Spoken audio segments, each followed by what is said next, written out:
Good morning dear students. BA part third की BA part first की इस class में आज हम महर्षि दयानंद सरस्वती का अध्ययन करेंगे।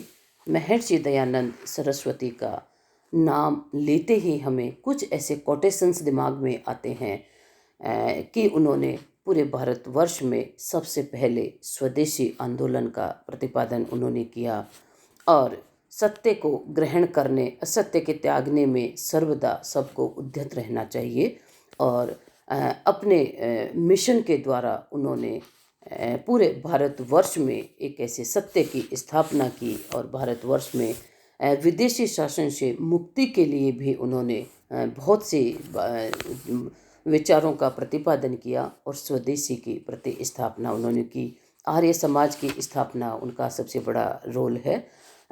तो ऐसे जो महत्वपूर्ण हमारे समाज सुधारक दयानंद सरस्वती का जन्म जो है 1824 में गुजरात के काठियावाड़ में किसी मोरबी गांव में हुआ था, जो कि परंपरावादी ब्राह्मण परिवार था। और बचपन से उनकी आध्यात्मिक प्रवृत्ति बहुत अधिक थी, लेकिन उनके बचपन में कई ऐसे कटु अनुभव हुए जिससे उनकी एकदम श्रद्धा खत्म हुई। एक बार शिवरात्रि के व्रत के दिन वो अपने पिता के साथ मंदिर गए। वहाँ पर उन्होंने शिवलिंग पर चूहे को चढ़कर प्रसाद खाते हुए और खेलते हुए देखा। तो दयानंद के मन में एकदम से मूर्ति पूजा के प्रति विरक्ति का भाव उत्पन्न हुआ। उन्होंने कहा कि जो ईश्वर स्वयं अपनी रक्षा चूहे से नहीं कर सकता, कि वो मेरी रक्षा क्या कर सकता है। लेकिन फिर उनमें जो इसके प्रति विरक्ति उत्पन्न हुई या ये श्रद्धा उनकी खत्म हुई, तो पिता ने उन्हें समझाया कि असली शिव कैलाश पर्वत में रहते हैं। तो उन्होंने फिर शिव की उपासना आराधना के लिए वो निकले और उन्होंने स्वामी पहले पूर्णानंद से दीक्षा लेने का, संन्यास की दीक्षा लेने का प्रयत्न किया। उनके पास वो पहुँचे, लेकिन स्वामी पूर्णानंद बहुत अधिक उम्र के होने के कारण उन्होंने स्वामी ब्रजानंद की उसमें दिशा निर्देशन में उनको दीक्षा लेने के लिए भेज दिया। और वहाँ पर स्वामी ब्रजानंद ने उनकी ज्ञान पिपाशा को देखकर उनके अंतर जो एक ज्ञान प्राप्त करने की लालसा थी, उसे देखकर उन्होंने उन्हें दीक्षा देने का वो स्वीकार किया। लेकिन उन्होंने उनसे एक वादा करवाया कि वो उनसे दीक्षा लेने के बाद वेदों के महत्व को स्थापित करने का प्रयास पूरे भारतवर्ष में करेंगे, ताकि भारतवर्ष की पुनः एक विश्व गुरु के रूप में प्रतिस्थापना हो सके।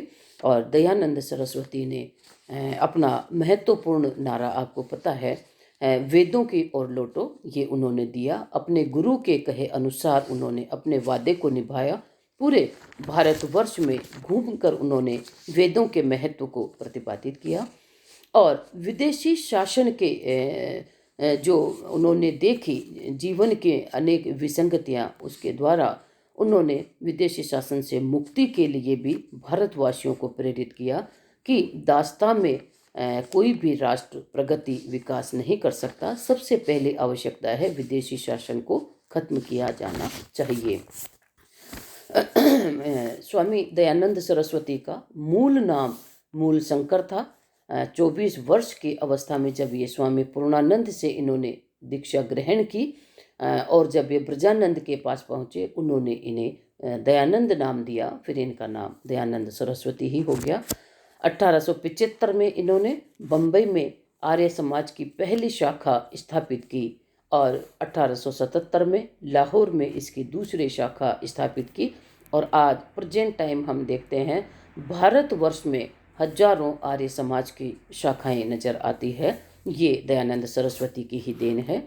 दयानंद सरस्वती की बहुत सारी रचनाएं हैं, बहुत सारी कृतियां हैं, जिनमें कुछ कृतियां प्रमुख रूप से हम ये देख सकते हैं। सत्यार्थ प्रकाश, ऋग्वेदादि भाष्य भूमिका, वैदिक मनुस्मृति, मनुस्मृति की एक संशोधित टीका उन्होंने लिखी थी, सत्य धर्म विचार, अष्टाध्यायी भाष्य, आर्य सॉरी आर्याभिविनय, मतलब आर्या अभिनव अभिविनय, इस तरह की ये एक पुस्तक थी। दूसरी उन्होंने संस्कृत वाक्य प्रबोध, गो करुणानिधि, ब्रह्मोच्छेदन, वेद विरुद्ध मतखंडन, वेदांत ध्वनि निवारण, शास्त्रार्थ हुगली और दयानंद सरस्वती के शास्त्रार्थ, इस तरह से बहुत महत्वपूर्ण कृतियों की रचना दयानंद सरस्वती ने की और एक महत्वपूर्ण समाज सुधारक के रूप में वो आज भी याद किए जाते हैं। दयानंद सरस्वती के चिंतन का जो मूल स्रोत है वो वेद है और उनके गुरु ब्रजानंद ने भी उन्होंने वेदों की महत्ता को प्रतिपादित करने का उनसे वादा लिया। दयानंद सरस्वती ने वेदों का एक गहन अध्ययन किया, उसके पश्चात उन्होंने इनकी महत्ता को प्रतिपादित करने का दुनिया में कार्य किया। तो दयानंद सरस्वती के जो वेद संबंधी विचार हैं, इसमें उन्होंने कहा वेद अपौरुषेय है। दयानंद सरस्वती ने कहा कि ये किसी पुरुष के द्वारा रचित नहीं है, किसी व्यक्ति ने इनकी रचना नहीं की है, अपितु ये अपौरुषेय है और ईश्वर ने सृष्टि के पहले चार जो पुरुष थे, अग्नि, वायु, आदित्य, अंगिरा के अंतःकरण में वेदों के ज्ञान को प्रकट किया था। इन चारों ऋषियों से ब्रह्मा ने वेदों के ज्ञान को प्राप्त किया। तो ये अपौरुषेय है, ये ईश्वर के द्वारा दिए गए हैं। अमुक ऋषियों ने इन्हें उनसे ब्रह्मा से ज्ञान प्राप्त किया, तो इनकी महत्ता स्वयं में प्रतिपादित होती है। वेद का अर्थ एवं नाम प्रकार उन्होंने बताया। वेद को श्रुति भी कहा जा सकता है, क्योंकि सृष्टि के प्रारंभ में मनुष्यों की एक पीढ़ी से दूसरी पीढ़ी ने इन्हें सुनकर ही ग्रहण किया था। और ये जो वेद हैं, ये इनके चार प्रकार उन्होंने बताए। चार वेद हैं, ऋग्वेद, यजुर्वेद, सामवेद, अथर्ववेद। चार वेद हैं, किंतु उनके मूल रूप में निहित एक एकता है, उनमें कोई अंतर विरोध नहीं है। फिर दयानंद सरस्वती ने कहा कि वेद सत्य ग्रंथ हैं, क्योंकि उन्होंने कहा सब विद्याओं का जो मूल है, सब विद्याओं का ये पुस्तक है, इसमें सभी तरह का ज्ञान समावेशित है। सत्य होने के कारण वेद के ज्ञान का कभी अंत नहीं हो सकता, ये उनका मानना था। वेद में समस्त मूल विद्याएं हैं, पराविद्या और अपराविद्या। पराविद्या जो कि पारलौकिक विद्या है और अपराविद्या जो कि भौतिक सांसारिक से विषयों से जुड़ी हुई विद्या है। इसमें वेदों में सभी विद्याएं उपलब्ध हैं। दयानंद सरस्वती ने ये कहा, वेद में सार्वभौमिक धर्म निहित है। वेदों में किसी देश, जाति या ये संप्रदाय का ग्रंथ नहीं है, वेद पर मानव मात्र का अधिकार है। दयानंद सरस्वती ने कहा कि कोई भी व्यक्ति इनका ज्ञान प्राप्त कर सकता है। किसी भी वर्ग, जाति, व्यक्ति के लिए इस बाहर एक बाउंड्री नहीं बनाई जा सकती, क्योंकि ये किसी की थाती नहीं है। कोई भी व्यक्ति वेदों का ज्ञान प्राप्त कर सकता है, ये सभी के लिए हैं। वेद स्वयं में प्रमाण है। वेद के अतिरिक्त जितने भी ग्रंथ हैं वो न तो पूर्ण सत्य हैं और न वे विद्याओं की दृष्टि में स्वयं में पूर्ण हैं। वेद ईश्वर कृत हैं, इसलिए वे ईश्वर की तरह ही सत्य हैं और उनका प्रमाण भी है और इसके प्रमाण ढूंढने की कोई आवश्यकता नहीं है। वेदार्थ हेतु प्राचीन वैदिक पद्धति का अनुकरण उन्होंने वेदों की उचित व्याख्या के द्वारा बताया कि मूर्ति पूजा, मृतक श्राद्ध, कर्म, यज्ञ में मंत्र पाठ से स्वर्ग फल की जो प्राप्ति, ऐसी ये जादू टोना, मांस भक्षण, यज्ञों में पशु बलि करना आदि, और स्त्री अथवा शूद्र को वेद के अध्ययन से रोकना, ऐसी विरोधी बातें हैं जिन्हें स्वार्थी लोगों ने वेदों के नाम से प्रचारित कर रखा है।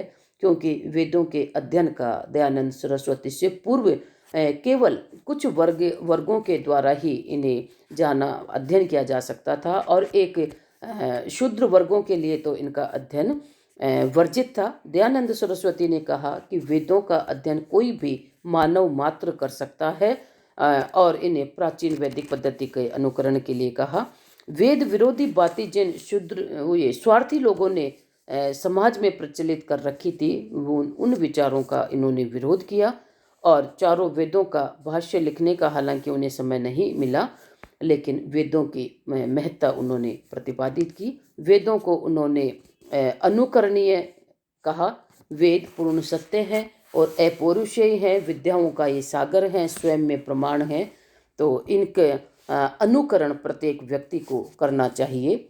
विश्व को आर्य बनाओ। उन्होंने विशेषकर भारतवासियों का ये आह्वान किया कि वे एक बार पुनः वेद ज्ञान को अपनाएं, ताकि अतीत के भारत की जो महानता है, भारत का जो गौरवपूर्ण इतिहास है, वो पुनः विश्व में प्रतिपादित किया जा सके, प्रतिष्ठापित किया जा सके। तो दयानंद सरस्वती वेदों की प्रतिष्ठा स्थापित करने वाले पहले ऐसे व्यक्ति थे। वेदों के ज्ञान के लिए उन्होंने संपूर्ण मानव समाज के लिए वेदों का ज्ञान खोल दिया। और वेदों के प्रति जो भ्रांतियाँ, कर्मकांड संबंधी विचार प्रतिपादित थे, उन विचारों का उन्होंने खंडन किया और ये कहा कि वेद अपौरुषेय पूर्ण सत्य हैं और प्रत्येक व्यक्ति को इन्हें जानना चाहिए, क्योंकि ये भारत की महानता के प्रतीक हैं। इसके बाद हम दयानंद सरस्वती के चिंतन के जो दार्शनिक आधार हैं, जिन्हें हम धार्मिक आधार भी कह सकते हैं, उसका अध्ययन करेंगे। दयानंद सरस्वती ने कहा कि धर्म का सत्य एवं विज्ञान से कोई विरोध नहीं है। दयानंद ने धर्म का आधार एक ऐसे सत्य से माना जो तर्कपूर्ण एवं बुद्धिगम्य हो। दयानंद सरस्वती ने कहा कि धर्म कभी भी व्यक्ति को सत्य और विज्ञान से दूर नहीं करता, अर्थात व्यक्ति जिस तरह की कुरीतियों में, कर्म कांडों में घिरा हुआ है, ये चीज़ कोई भी धर्म नहीं सिखाता है।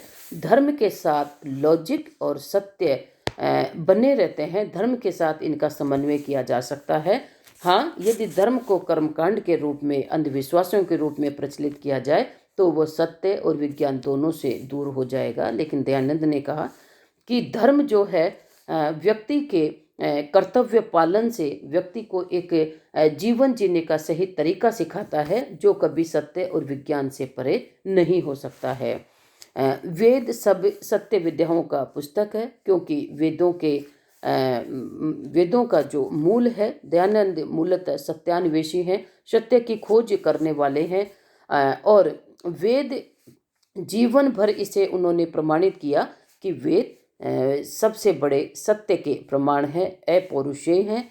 और पूरे भारतवर्ष में वेदों की महत्ता को प्रतिपादित किया जाना चाहिए। प्रत्येक व्यक्ति को वेदों का अध्ययन करना चाहिए और वेदों की महत्ता को हमें विश्व भर में प्रतिपादित करना चाहिए। किसी विशिष्ट धर्म की स्थापना उन्होंने नहीं की, क्योंकि सभी धर्मों का जो सार है, मानव धर्म, उसको उन्होंने प्रतिपादित किया। इसी तरह वैदिक षट दर्शन में समन्वयवाद का समर्थन उन्होंने किया। स्वामी दयानंद सरस्वती ने वेद में अद्वैतवादी और द्वैतवादी मत होने का खंडन किया। उन्होंने यह सिद्ध करने की चेष्टा की, वेद में त्रैतवादी मत को प्रस्तुत किया। सृष्टि में तीन मूल अनादि सत्ताएं हैं, ईश्वर, जीव एवं प्रकृति। इस तरह की त्रैतवादी मत को प्रस्तुत किया। ईश्वर, जीव और प्रकृति ये सबसे बड़े सत्य दुनिया के हैं। और त्रैतवाद के समर्थन में उन्होंने अनेक वो पक्ष विपक्ष में प्रस्तुत किए अनेक 6 वैदिक दर्शनों, मीमांसा, वैशेषिक, न्याय, योग, सांख्य, वेदांत, इनमें कोई अंतर विरोध उन्होंने स्वीकार नहीं किया, अपितु इन सब को उन्होंने एक दूसरे का समन्वयक और पूरक मानकर इन्हें प्रतिपादित किया। दयानंद सरस्वती का जो अध्ययन का दायरा था वो बहुत विस्तार परक था। किसी भी जगह उन्होंने लिमिटेशंस नहीं निर्धारित की और वैदिक षड दर्शन में भी उन्होंने समन्वयवाद का प्रतिपादन किया। और यही समन्वयवाद की प्रवृत्ति उनके सामाजिक क्षेत्र में भी नज़र आती है। व्यक्ति और समाज के बीच समन्वय, व्यक्ति के बीच समन्वय, व्यक्ति और प्रकृति के बीच समन्वय, व्यक्ति और ईश्वर के बीच समन्वय उन्होंने सभी जगह प्रतिपादित किया। फिर उन्होंने जीवन में ज्ञान और कर्म का समन्वय उन्होंने प्रतिपादित किया। उन्होंने आध्यात्मिक ज्ञान और लौकिक कर्म में उचित समन्वय स्थापित किया।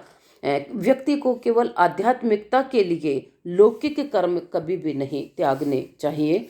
क्योंकि लौकिक कर्म व्यक्ति को पूर्ण करके भी आध्यात्मिक संतुष्टि प्राप्त हो सकती है, आध्यात्मिक ज्ञान प्राप्त हो सकता है। ये आवश्यक नहीं है कि व्यक्ति सांसारिक कर्तव्यों से विमुख होकर और प्रत्यक्ष रूप में संन्यास धारण कर ले या आध्यात्मिकता के पीछे दौड़े। उन्होंने हर जगह एक समन्वयवादी सिद्धांत दिया। भारत के पुनरुत्थान का उन्होंने समर्थन किया। भारत की जो दासता थी, ब्रिटिश शासन के जो अधीन था, उसे वो एक गंभीर कलंक मानते थे और इसे अतिशीघ्र खत्म करने की उनके अंदर एक प्रेरणा थी। उस प्रेरणा के आधार पर उन्होंने स्वदेशी जैसी चीज का प्रतिपादन किया और विदेशी दासता से मुक्त होने के लिए लोगों का आह्वान किया। फिर हम देखते हैं दयानंद सरस्वती के धार्मिक जो सिद्धांत है, उनके चिंतन में, धर्म के चिंतन में उनके सबसे पहले हमने वेदों का महत्व देख लिया। वेद एवं उनके अनुपूरक आर्ष ग्रंथों को उन्होंने मान्यता दी। उन्होंने तर्कों के द्वारा ये सिद्ध करने की कोशिश की कि वेद किस प्रकार ईश्वरकृत ग्रंथ हैं। चार ऋषियों ने स्वयं ईश्वर से इनका ज्ञान प्राप्त किया, इसलिए ये अपौरुषेय हैं और स्वयं में प्रमाणित है। परंतु आर्ष ग्रंथों को उस सीमा तक ही स्वीकार किया जा सकता है जिस सीमा तक वे वेदों के अनुकूल है, क्योंकि वेदों के प्रतिकूल उन्होंने किसी चीज को स्वीकार नहीं किया। और ये आर्ष जो ग्रंथ हैं, चार उपवेद हैं: आयुर्वेद, धनुर्वेद, गंधर्व वेद और अथर्ववेद। वेदों की 1127 शाखाएं उन्होंने बताई। ब्राह्मण ग्रंथ हैं जिसमें ऐत्रेय ब्राह्मण, शतपथ ब्राह्मण, आर्षेय ब्राह्मण, गोपथ ब्राह्मण, आरण्यक, ऐतरेण्यक और वृहदारण्यक। और उपनिषदों में ईशोपनिषद, केनोपनिषद, कठोपनिषद, प्रश्नोपनिषद, इस तरह के जो सभी विद्याओं का उन्होंने वो बताया महत्व। लेकिन जो वेद उनके अनुपूरक ग्रंथ हैं, वो वेदों के यदि प्रतिकूल हों तो उनकी मान्यता वही खत्म हो जाती है। वेदों के जहाँ तक वो अनुकूल हैं, अन्य ग्रंथों की उन्होंने महत्ता प्रतिपादित की। धर्म की वेद सम्मत लेकिन उदार व्याख्या। दयानंद के शब्दों में, ईश्वर ने वेदों में मनुष्यों के लिए जिसके करने की आज्ञा दी है वही धर्म है, और जिसे करने की आज्ञा नहीं दी है वह अधर्म उन्होंने कहा है। किसी प्रकार के चमत्कारों, अंधविश्वास, श्रद्धा, इनका उन्होंने प्रतिपादन नहीं किया, बल्कि इनका उन्होंने घोर विरोध किया, क्योंकि ऐसी कोई चीज़ नहीं होती है। उन्होंने ये कहा कि वेदों के द्वारा व्यक्ति को जो कर्म करने का जो कहा गया है, जो करने योग्य कार्य हैं, वो धर्म सम्मत हैं, और जिन कार्यों को करने की मनाही है वो ही अधर्म की व्याख्या में आते हैं। सार्वभौमिक धर्म का समर्थन। सार्वभौमिक धर्म के लक्षण हैं वह धर्म जो तीनों कालों में एक जैसा मानने योग्य हो, वह धर्म जिसे सत्यमानी, सत्यवादी, सत्यकारी, परोपकारी, पक्षपात रहित विद्वान मानते हो, वही धर्म है। और मानव धर्म वह धर्म धर्मयुक्त चाल चलन आता है जो आर्यावर्त व अन्य देशों में प्रचलित है। तो सार्वभौमिक धर्म के पक्ष में उन्होंने ये तीन बातें बताई। त्रैतवाद के आधार पर एकेश्वरवाद का समर्थन कि ईश्वर एक है, एक ही ईश्वर पूरी दुनिया, पूरी सृष्टि का कर्ता और धर्ता है। वही सृष्टि का निर्माण करता है और वही पालन करता है और वही संहार करता है। बहुदेववाद और अवतारवाद की धारणाओं का दयानंद ने विरोध किया। त्रैतवाद के अनुसार जीव चैतन्य है किंतु अल्पज्ञ है। जीव जगत के सुंदर दृष्टा, कर्ता एवं भोक्ता है। प्रकृति जड़ एवं अचेतन है, यह परमाणुमय है तथा इसके तीन गुण एवं द्रव्य है, सत, रज, तम। इस तरह से उन्होंने एक विज्ञान जैसी चीज़ें दयानंद सरस्वती ने प्रतिपादित की, और उन्होंने कहा भी था कि धर्म का सत्य और विज्ञान के साथ कोई विरोध नहीं होता है। हिंदू धर्म की अबौद्धिक मान्यताओं का उन्होंने विरोध किया।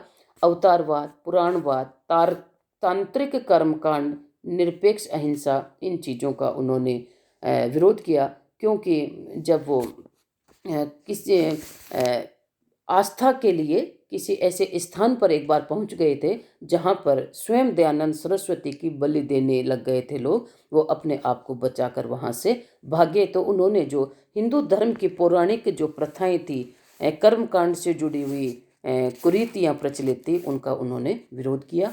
मूर्ति पूजा का उन्होंने विरोध किया क्योंकि उन्होंने बचपन में ही देख लिया था शिवलिंग पर चूहे को चढ़कर प्रसाद खाते हुए, तो मूर्ति पूजा में उनका बिल्कुल विश्वास नहीं था।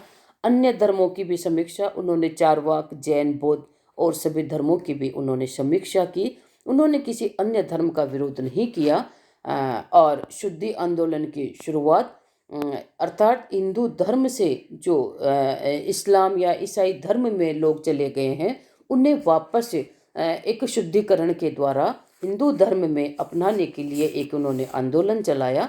क्योंकि सामाजिक बहिष्कार की या भय या लालच के कारण जो लोग हिंदू धर्म का त्याग करके दूसरे धर्म में प्रवेश कर गए उन्हें पुनः हिंदू धर्म में लाकर मुख्य सामाजिक जीवन की उस धारा में जोड़ा जाए, इसके लिए उन्होंने एक शुद्धि आंदोलन चलाया जो भी उनका एक महत्वपूर्ण आंदोलन कहा जा सकता है।